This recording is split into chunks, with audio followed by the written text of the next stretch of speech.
So most of Florence knows Dr. Russ Pierson as the Dean of the Florence Community College, Lane Community College Florence branch. But to those of us at FOOF, he is our resident translator of that most mysterious of species, Evangelical. As an ordained minister, Russ holds a Doctor of Ministry degree from George Fox's University's Portland Seminary program in Global Leadership. We've hosted Russ before to talk about how we can better understand those whose views seem so very different from ours. In asking Russ to come talk to us today, I told him I was curious about reports that I'd been reading that the younger generation of evangelicals was perhaps more liberal and environmentally conscious than their parents. So please help me welcome Dr. Pierson, who today will talk about the MEvangelical.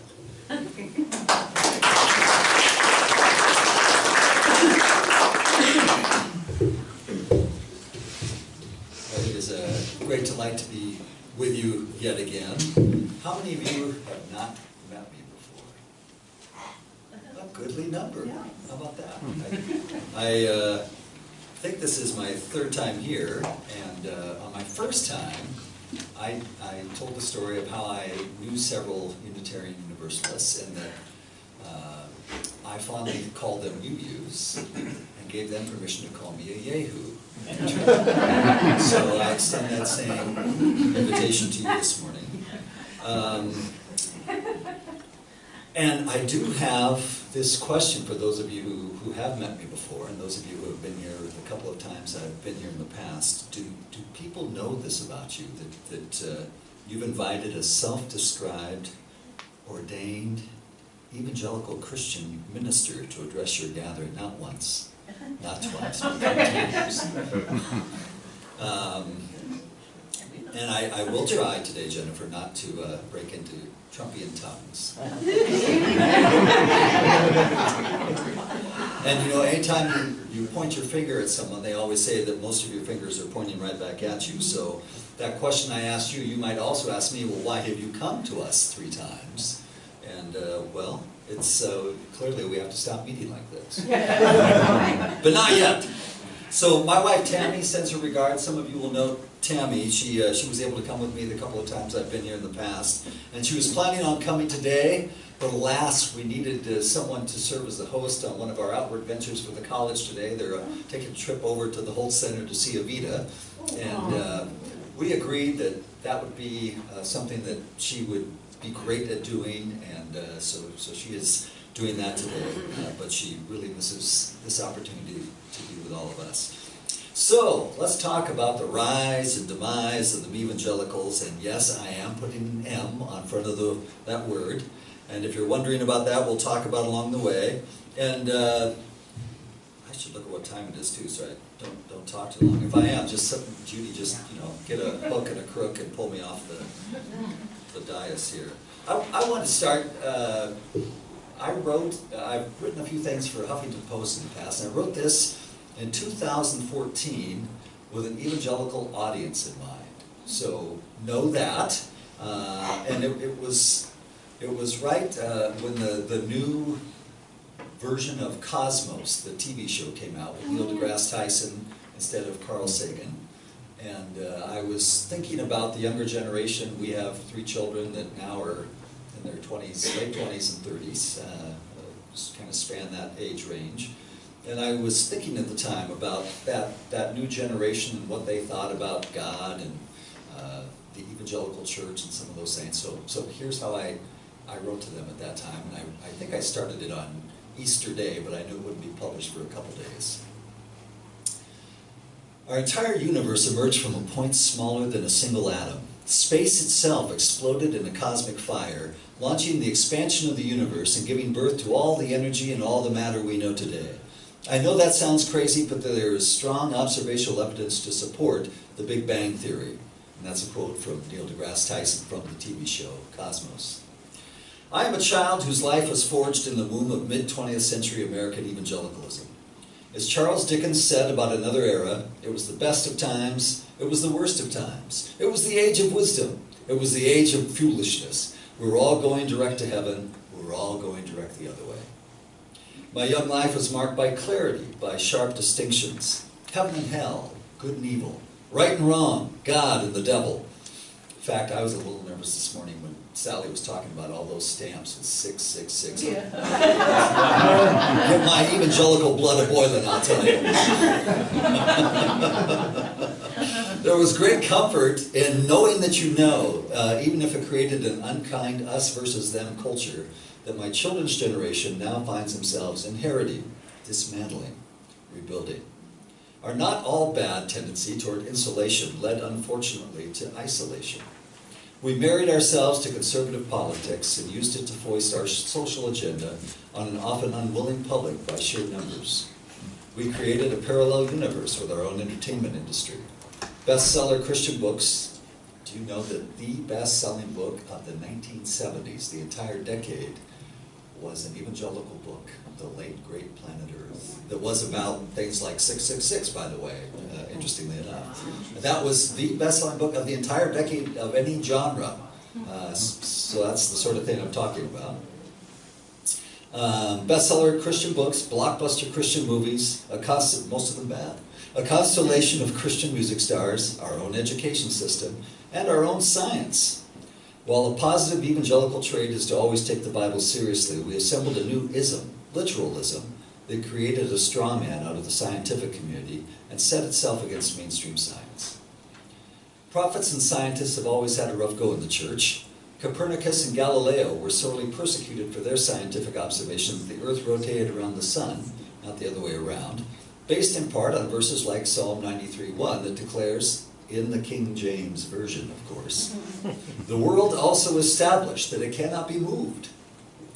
While I am certainly a creationist, I am decidedly not a creationist with a capital C, which is a construction of my generation within evangelicalism.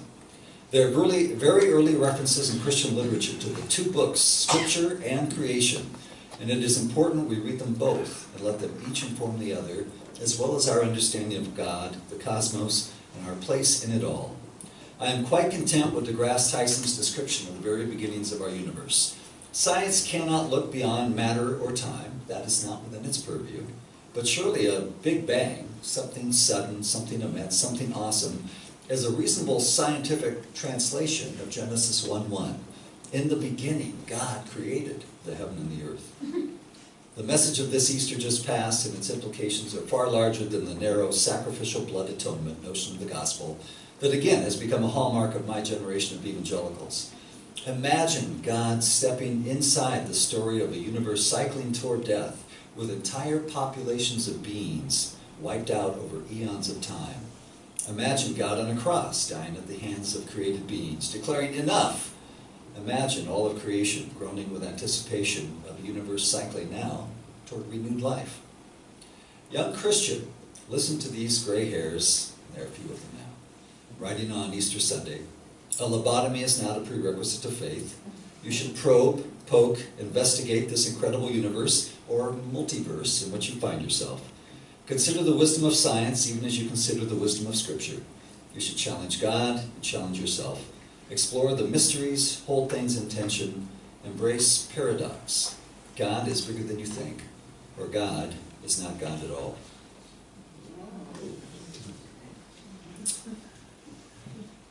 I have all kinds of thoughts about this topic, and that isn't good because we only have a little bit of time. But so I'm especially looking forward to our conversation later for those of you able to stick around.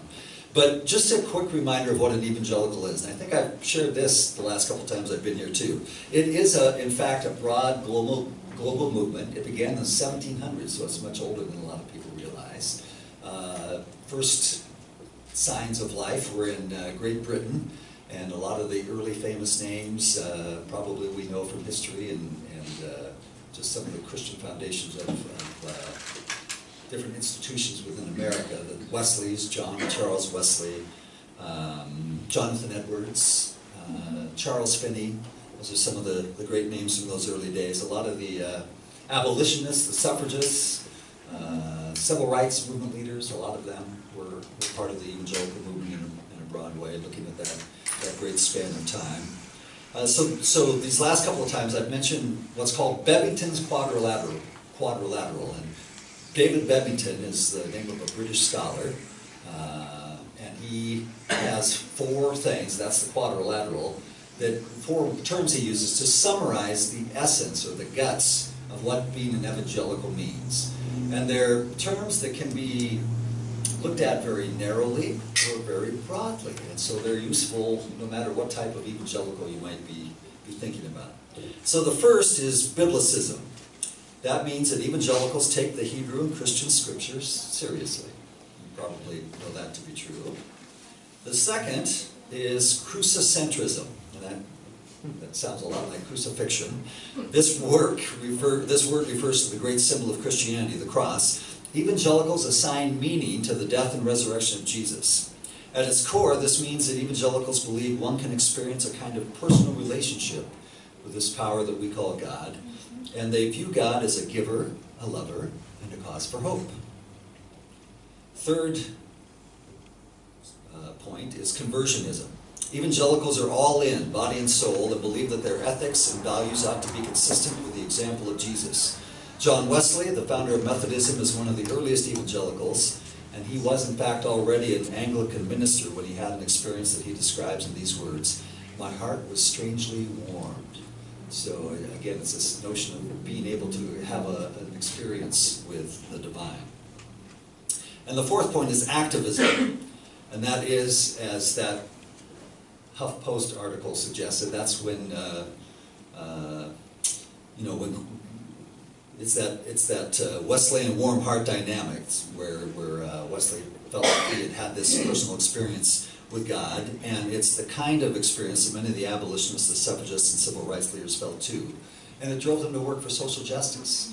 And one of the distinctions of a newer generation, sort of the younger generation, my children's generation and younger, who still remain part of the evangelical movement, they're very interested in social justice in all kinds of forms.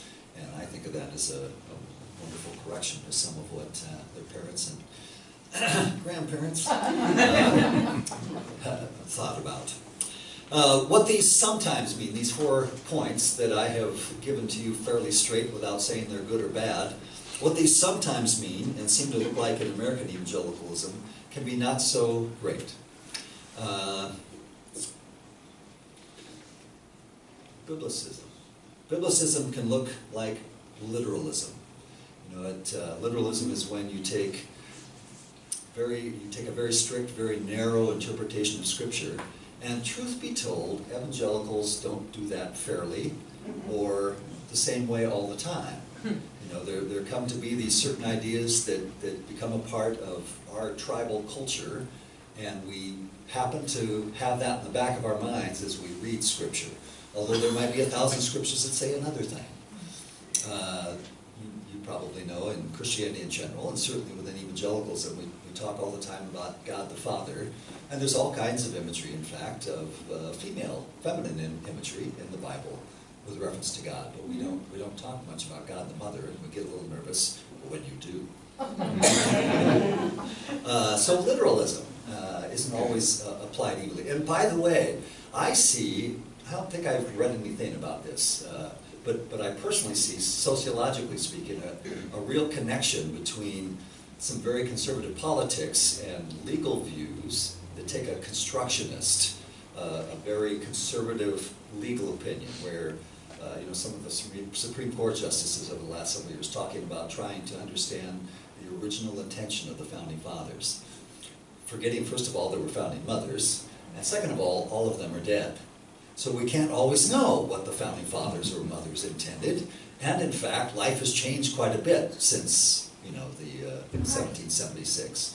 And the same is true of the Bible, even more so. It's tough for us to understand exactly what some of the different gospel writers or the Apostle Paul might have had in their minds when they talked about some of these issues. And we forget that there's a lot of life and a lot of scientific revelation and a lot of things that continue to speak about life moving forward when we take certain things literally in unhelpful ways. Crucicentrism. This can look, I don't know how to say this well, this is bad English, but this can look like God as a bad dadism. God as a bad dadism. So, that emphasis on the crucifixion of Jesus, in the HuffPost piece, I mentioned substitutionary atonement theory. So the Bible gives us, and we're talking about Christian theology now around the death of Jesus and what it meant, the resurrection of Jesus, what it meant. And there's lots of biblical images that describe what happened. Was there something that happened, something mystical that happened with the death and resurrection of Jesus? And there's all kinds of images that have sort of codified into different camps that have been popular down through the eras of Christianity since 0 BCE, I guess. That would be about right.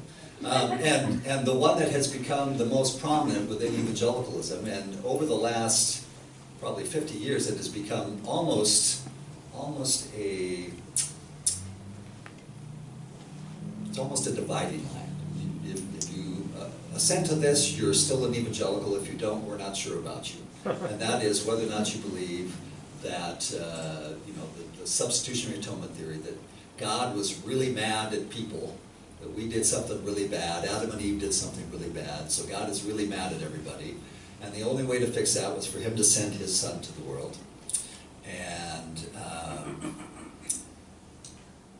he demanded this sacrifice. So there's a little bit of cosmic child abuse going on. And it's a very bloody mess as well. And that is only one concept, and there are some verses that talk about sacrificial kinds of, you can imagine, coming from the Jewish context, as Christianity did. There was a sacrificial system that is described in the Hebrew Scriptures. So there is some blood stuff going on here and there, but it's just one little aspect of what might have been taking place in Christian theology with respect to the death and resurrection of Jesus has become sort of a dividing line for American evangelicalism. It's not even true across other kinds of evangelicalism, and there's lots of evangelicals who no longer subscribe to that as a dominant idea about the death and resurrection of Jesus. I would tell you whether I do or not, but it's being recorded, I see, so I'll let you surmise your own. Maybe the tape will be off later, we can talk. Conversionism can certainly look like exclusivism.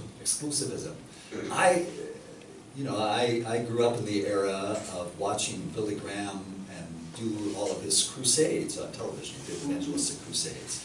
And much later, I've had the opportunity to travel in the Middle East, in Europe, and different places, and especially coming to know the Jewish story and the Holocaust and things like that. I always thought it was rather unfortunate that we were calling these things crusades, for one thing. Yeah.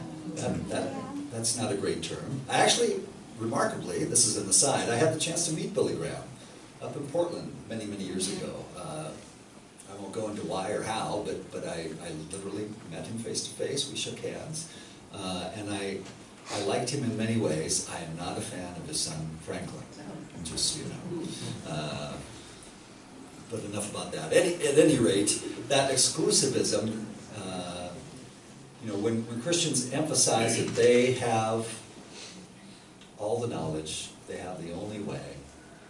That kind of terminology obviously isn't a great way to start or end a conversation.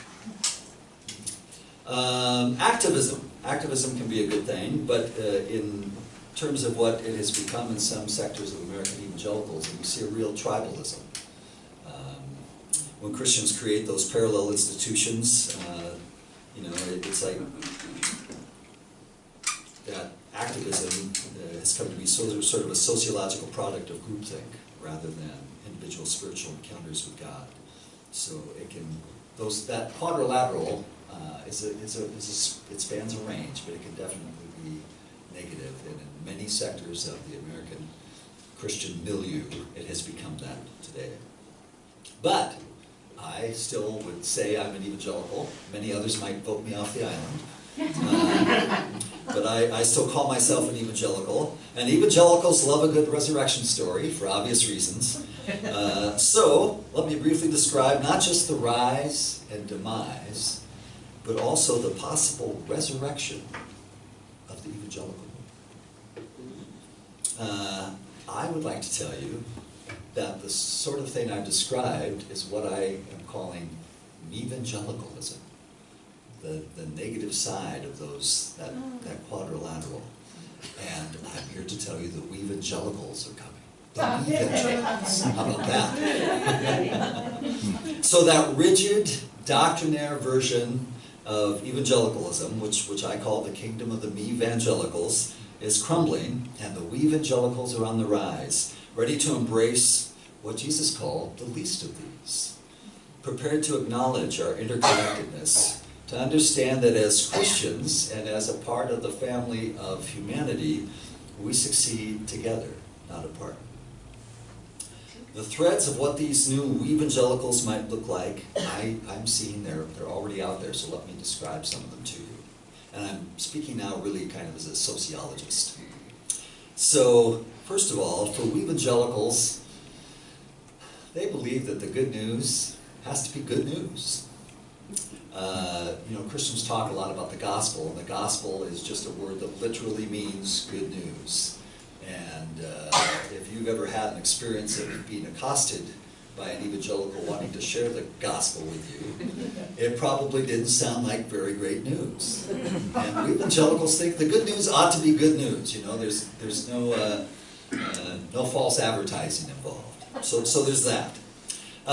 Secondly, for evangelicals, the idea of salvation, the idea of, which by the way, salvation comes from a Latin word, salvus, and that's the same word we use for salve, or my grandmother always called it salve. She's going to put a salve on my owie when I was little, and that was just about healing. So salvation, evangelicals often in our theology, we've taken it to be this really weird theological transaction, when it's really just about healing.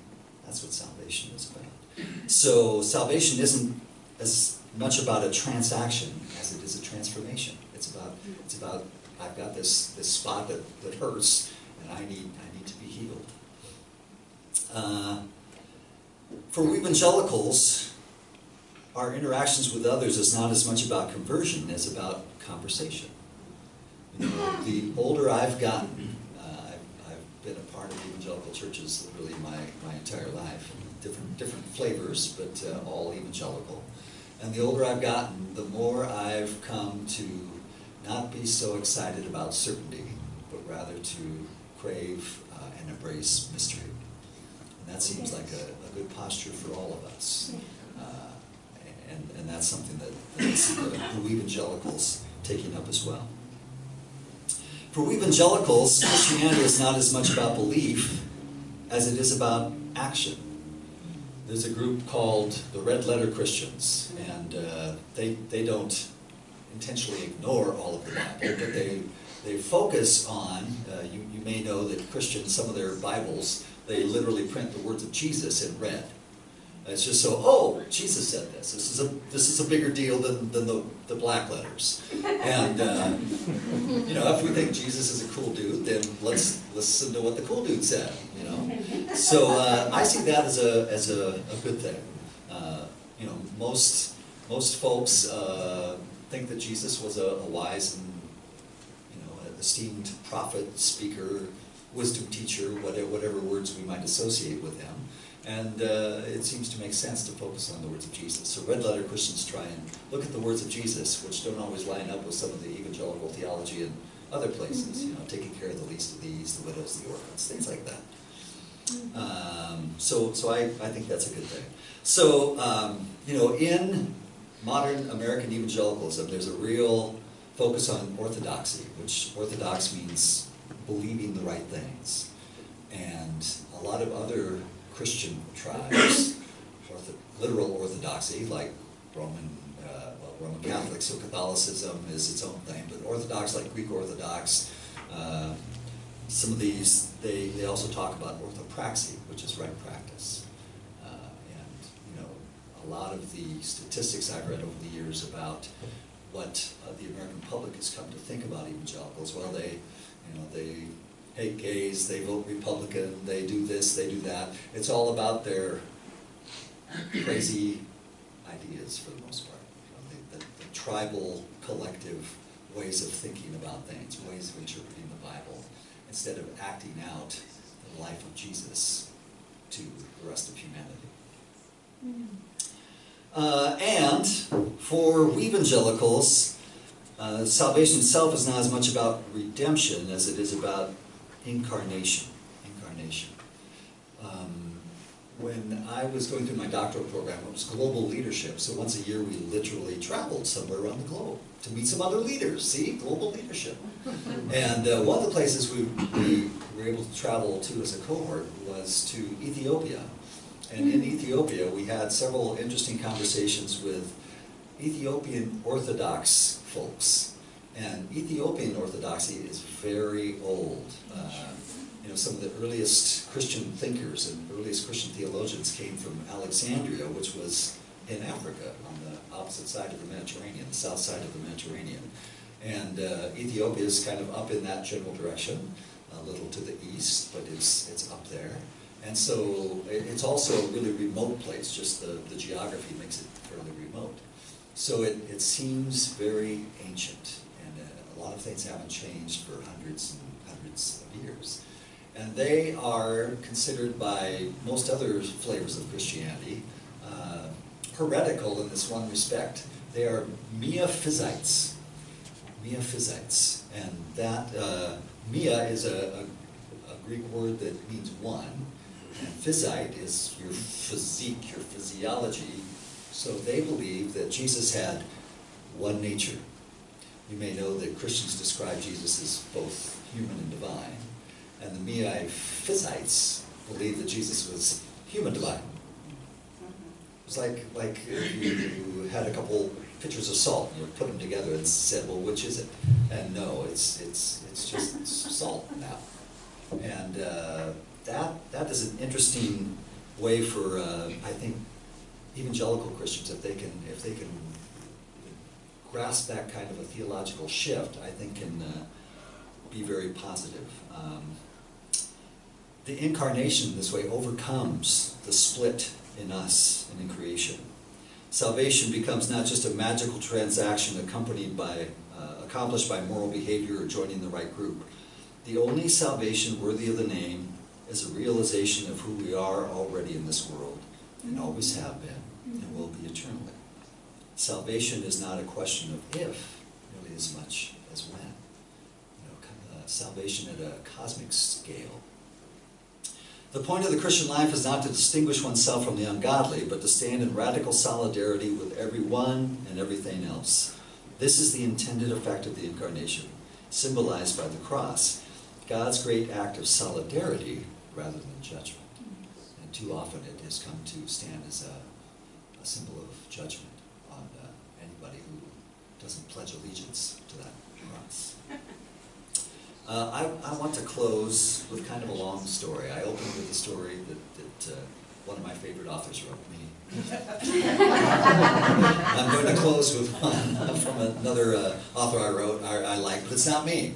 His name is Donald Miller. He probably, this is an era when a lot of us who have been evangelical for a long time, we're trying to figure out if we still even want to bother with that moniker. And I'm not sure where Donald Miller would land these days. And I don't care. He's a great author and has some great thoughts. But this is from a book called Blue Like Jazz. And in it, he describes his time in Oregon at Reed College in Portland.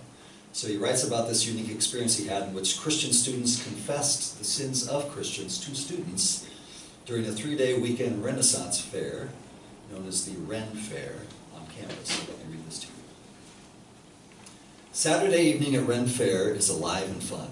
The sun goes down over campus, and shortly after dark they shoot fireworks over the tennis courts. Students lay themselves out on a hill and laugh and point in bleary-eyed fascination. The highlight of the evening is a glow opera that packs the amphitheater with students and friends.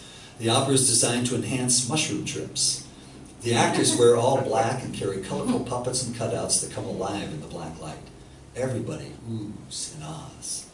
The party goes till nearly dawn. So though it was late, we started working the booth. We lit tiki torches. We lit tiki torches and mounted them in the ground just outside the booth. I played bold and I stepped into the booth. I sat on a bucket and watched the scene and the smoke from my pipe gather in the dark corners like ghosts.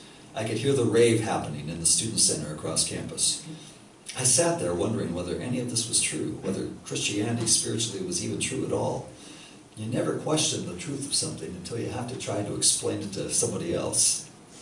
I didn't feel like explaining it very much. I didn't feel like being in the booth or wearing that stupid monk outfit that I was wearing. I wanted to go to the rave. Everybody in there was cool, and we were just religious. I was going to tell my friend Tony that I didn't want to do it when he opened the curtain and said we had our first customer. "What's up, man?"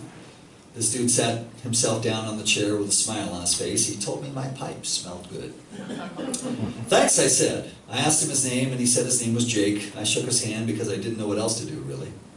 "So what is this? I'm supposed to tell you all of the juicy gossip I did at Ren Fair, right?" Jake said. "No?" "Okay, then what? What's the game?" "Not really a game. It's more of a confession thing," I said. "You want me to confess my sins, right?" No, that's not really what we're doing either." "Well, what's the deal, man? What's with the monk outfit?" "Well, we're a group of Christians here on campus, you know." "I see. Well, strange place for Christians, but a Ren Fair, I'm listening." "Thanks," I told him. He was being very patient. "Anyway, there's this group of us, just a few of us who were thinking about the way Christians have sort of wronged people over time. You know, the Crusades and all that stuff." "Well, I doubt you were personally involved in any of that, man." "No, I wasn't," I told him. "But the thing is, we are followers of Jesus, and we believe that he is God and all, and we represent certain ideas that we have sort of not done a very good job at representing. He has asked us to represent him well, but it can be very hard." "I see," Jake said. "So there's this group of us on campus who wanted to confess to you." "You are confessing to me?" Jake said with a laugh. "Yeah, we are confessing to you. I am confessing to you, Jake." "You're serious?" His laugh turned to something of a straight face. I told him I was. He looked at me and told me I didn't have to. I told him I did. And I felt very strongly in that moment that I was supposed to tell Jake that I was sorry about everything. What are you confessing?" he asked. I shook my head and looked at the ground. "Everything," I told him. "Explain," he said. There's a lot. I will keep it short," I started. "Jesus said to feed the poor and to heal the sick. I've never done very much about that. Jesus said to love those who persecute me. I tend to lash out, especially if I feel threatened, you know, if my ego gets threatened. Jesus did not mix his spirituality with his politics. I grew up doing that. It got in the way of the central message of Jesus. I know that was wrong, and I know that a lot of people will not listen to the words of Jesus because people like me, who know him, carry our own agendas into the conversation rather than just relaying the message that Jesus wanted to get across. There's a lot more, you know. It's all right, man," Jake said very tenderly. His eyes were starting to water. "Well," I said, clearing my throat, I am sorry for all of that." I forgive you," Jake said, and I could tell he meant it. "Thanks," I told him. He sat there and looked at the floor and then into the fire of a candle. It's really cool what you guys are doing," he said. "A lot of people need to hear this." "Have we heard a lot of people?" I asked. "Well, you haven't heard me. I just think it isn't very popular to be a Christian, you know, especially in a place like this. I don't think too many people have been hurt. Most people just have a strong reaction to what they see on television, all these well-dressed preachers raising money and supporting the Republicans." "That's not the whole picture," I said. "That's just television. I have friends who really are giving their lives to feed the poor and defend the defenseless, and they are doing it for Jesus." "You really believe in Jesus, don't you?" he asked me. "Yes, I think I do. Most often I do. Many times I have doubts, but mostly I believe in him. It's like there is something in me that causes me to believe, and I can't explain it." "What do you believe about God?" I asked him. "I don't know. I guess I didn't believe for a long time, you know. The science of it is so sketchy. I guess I believe in God, though. I believe somebody's responsible for all of this world we live in. It's all very confusing. Jake, if you want to know God, you can. I'm just saying, if you ever want to call on Jesus, he's there. Thanks, man. I believe that you mean that. His eyes were watering again. This is really cool, what you guys are doing, he repeated. I'm going to tell my friends about this. I don't know whether to thank you for that or not, I laughed. I have to sit here and confess all my crap. He looked at me very seriously. It's worth it, he said. He shook my hand, and when he left the booth, there was somebody else ready to get in. It went on like that for a couple of hours. I talked to about 30 people, and Tony took confessions on a picnic table outside the booth. Many people wanted to hug when we were done. All of the people who visited the booth were grateful and gracious. I was being changed in the process. I think that night was the beginning of change for a lot of us. Those are the Wevangelicals.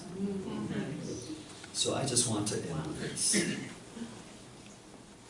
As an evangelical, if you have been wounded, hurt,